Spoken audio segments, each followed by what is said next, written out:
या पूर्णांकाचा दुसरा अर्थ. कोणत्याही वस्तूच्या दोन समान भागांमधील एक भाग.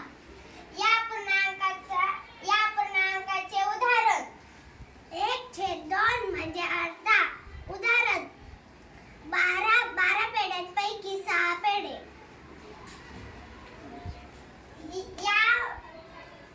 या अपूर्णांकाचे प्रश्न.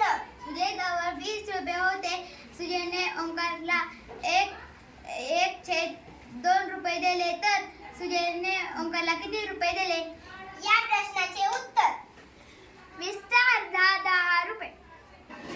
या पूर्णांकाचा दुसरा प्रश्न. स्वराजवळ 30 चिकू होते. त्यांपैकी 1/2 चिकू तिने प्रतीकला दिले तर तिने प्रतीकला किती चिकू दिले?